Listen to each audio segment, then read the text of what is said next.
What's going on, ladies and gentlemen? It is your boy, ETM Brawlhalla, back with another Brawlhalla video. Today, I'm going to be doing something a little bit different. I'm going to begin providing you guys some really good guides as to how to level up your game. Before we get into it, guys, if you haven't already, make sure you hit the subscribe button, like the video, leave a comment, all that good stuff. But let's get right into it. Basically, I have watched dozens of guides on YouTube. A lot of them are really informative, great stuff. But what I noticed, they are incredibly comprehensive, very lengthy. They get in deep details, covering almost every aspect of the game. While that is great, a lot of casual players exist. I still consider myself a casual player, even though I did get Diamond last season. Well, the season before, because we're in season 19 now. But yeah, for the most part, I just enjoy playing the game to have fun. I'm not trying to be the best player ever. You know, it's good to level up. It's good to learn as you play. But a lot of these guys go very deep. And so what I'm going to try to do is offer a different perspective. How you can still level up without having to take time off work, off school, and focus entirely on Brawlhalla. You know, you just want to play the game and enjoy it, and also play it at a very proficient level. As you can see, I still have a diamond emblem. I have a platinum emblem. And then, of course, I have a gold tier 3 emblem. So we're going to hop into training, and I'm going to discuss the first aspect of what I will touch on. Alright, so we're going to be focusing on movement. That's today's lesson. Movement in general. Movement is very important. Alright, so of course, you have your standard back and forth, your jump, your fast fall. This is your fast fall right here, if you fall regularly. So we know all of that, right? What most people are interested in knowing, and this is very important to level up, is one, how to move a lot quicker around across the stage. Especially if you watch players like Kosalix. He's like all over the place. He jashes. This is how he plays, basically. And then he just like back and forth. He's never staying still, right? He's constantly moving. If you try to mimic his movement without knowing what you're doing, you're going to look crazy. You know, you're going to be all over the place, not knowing where you're going to stop or land, etc. So it's very important to know the science behind the movement. And I'm going to keep it very simple and very basic. So we all know what the dash is, right? Dash and dodge are the same input. So when I press the dash button on the ground, I dash. But when I stop moving, I dodge. So if I jump in the air, I dodge. In fact, you can't dash in the air. You can only dodge. Yeah, so when you're in the air, it turns into dodge. When you're on the ground and you're moving, then you can dash. Dashing is very important. You know, it accelerates your movement, allows you to do things you normally won't be able to do. Like you can quickly stop and dash in a different direction. For example, like this. Dash forward and backwards. If you're not using dash and you try that, this is exactly how you're going to look. You know, I'm turning around with my big old weapon back and forth. And that goes with any weapon. So that goes with any weapon, any legend. You actually turn. So you start to look like this, which makes things a lot more obvious, right? But when you're dashing, I can kind of do this, right? A lot harder to predict. And even if you do predict it, a lot harder to punish or react to, because it's just much quicker. So instead of doing this and then this, it's like boom, boom, boom, and then dash backwards versus and then move back. You can do that too, but you're not going to have the same exact speed and results. So dash is going to be your friend when it comes to movement. Now, the other aspect of movement that you need to learn is jumps. Super duper important. So this is what you typically have. You have 3 jumps. 1, 2, 3. Can't jump after that, right? You also can attack, which is often called recovery.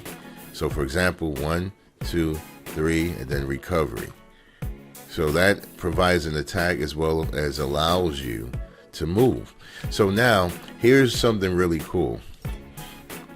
So you have 1, 2, 3, and then the recovery, right? But then you have a dodge. So you have the dodge, 1, 2, 3, 4, 5. So that's a lot of movements in the air, right?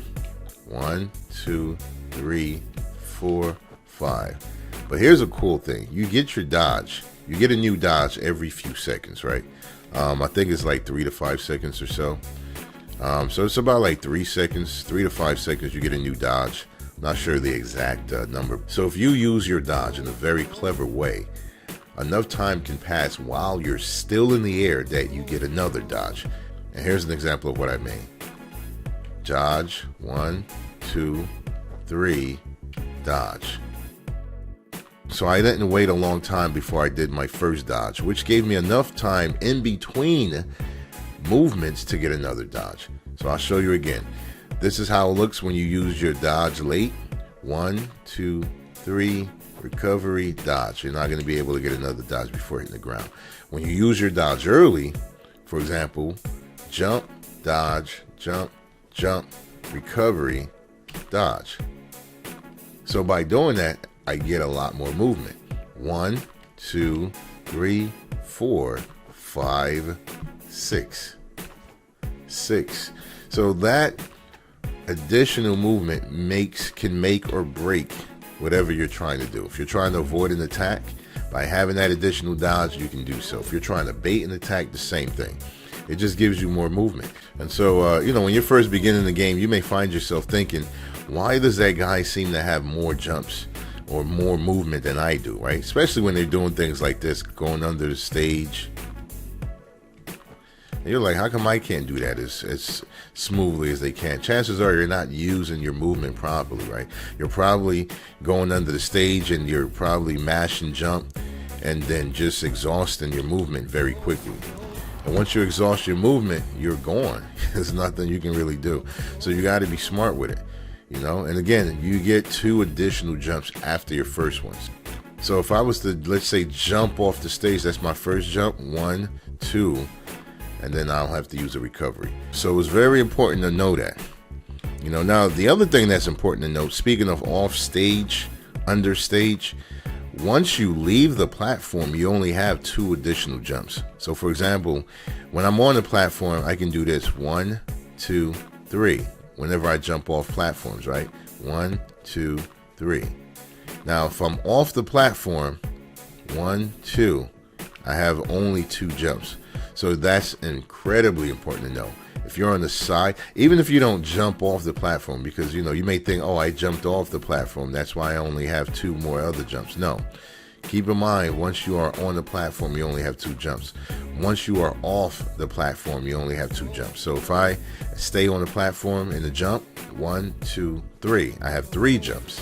But if I'm on the side of the platform, doesn't matter how I get on it, whether I jump on it or just slide on it.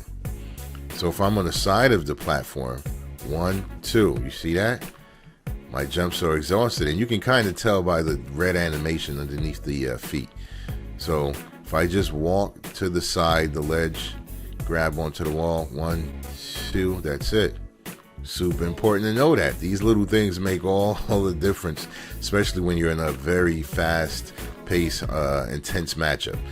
So you need to know these things. All right, so using the jump dodge technique, right? I'll be able to quickly demonstrate just how much more beneficial that is. So if I was to just do a normal jump sequence under the stage, 1, 2, 3, 4, and I can get to the other side. In fact, I can even get to the other side doing this. 1, 2, 3. However, when you're fighting against someone, they're looking for the gimp. So it's never going to be that easy. And that's why you want to have your dodge available. So if I was to use my dodge earlier, for example, if I did this, 1, 2, 3, 4, I can kind of linger a little bit more, allowing me to avoid whatever attacks are being thrown my way. So again, if I use my dodge like under the stage initially, it allows me to linger, it allows me to maneuver, get out the way of bombs, anything being thrown at me, etc. And it's something that even allows you to float, which makes it so much harder for your opponent to attack you. So from under the stage, I can do this. You know, you're kind of floating a little bit more under the stage. And of course, your movement while you're doing the jumps, you have to be mindful of it as well to not be that predictable, etc. So that's pretty much it for the basics when it comes to movement. You know, I'm gonna get into some other stuff too, such as how to dash, jump, move around the stage like this, a lot more, etc. But what I will conclude this video in doing is showing you a quick match. We're gonna go into experimental, and I will kind of, my opponent's gonna hate me for this, but what I'm gonna do, I'm gonna kind of show off the jumps and what it allows me to do. So we're gonna do it in a real match. Okay, we're going against Ripper, and if I recall, this guy or girl does not mess around. They're a pretty strong opponent, and they have a nice stage too. I think this favors a bow much more than Lance, at least. All right, come on, Ripper, get the weapon. Okay.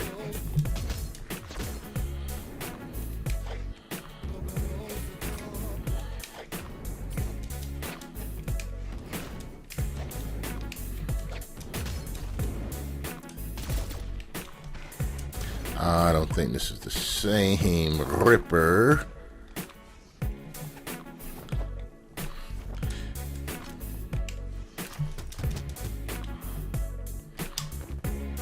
Nope. Nice. Close.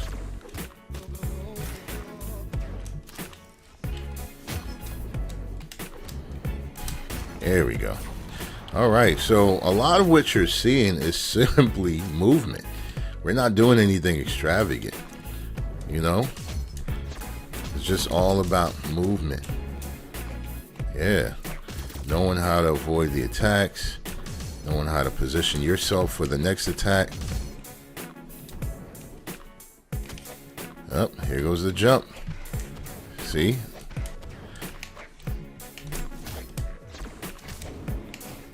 Up. There we go.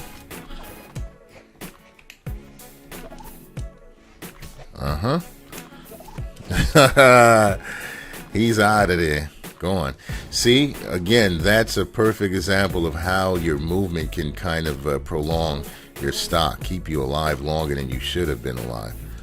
Basically, I'm going to win this match simply because of movements and jumps. Not even doing much. And he lost the Really? Brawlhalla for you, ladies and gents. He's 2 stocks behind and he's taunting. I knew I was gonna land on it. Anyways.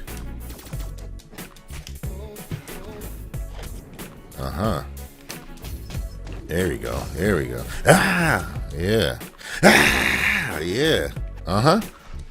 Nice. He used his dodge precisely the way he should have. Get out of here. Get out of here. Again, that was all the movement. That sequence right there. Nope. What are you doing, yo? Now he's being lame. Get out of here. Bye-bye. Bye-bye. So, yeah, man. That's it. That's it. I just wanted to kind of show you that in a nutshell. That's what movement is about. Brawlhalla is such a funny game, by the way. So, yeah, guys, I hope you understand the importance of movement a little bit better. I know there are videos that go way more in depth, but I just wanted to keep it very simple. Movement includes dashing, dodging, jumping, and how you move around and use those simple things to create a more dynamic gameplay. Again, this guy could have easily took a stock or two, but because of how I moved and avoided certain things, I stayed alive. You know, so you don't always have to be super aggressive and dash all over the place and just look like Sandstorm in order to win. Sometimes you just gotta simply outmaneuver your opponent. All right, so stay tuned for the next one. I'm going to be breaking down each and every aspect of the game as simple as possible, so you guys can have a great experience while playing Brawlhalla and level up your game. Leave a comment below. Let me know if you enjoyed this video. Definitely let me know what you would like to see next. What part of Brawlhalla would you like to level up and learn more? Combos. We are going to cover it all, but I would like to know what you would like to see next. And as always, if you made it this far, you're certainly the real MVP. Thank you for watching. Have yourselves a wonderful day. Peace.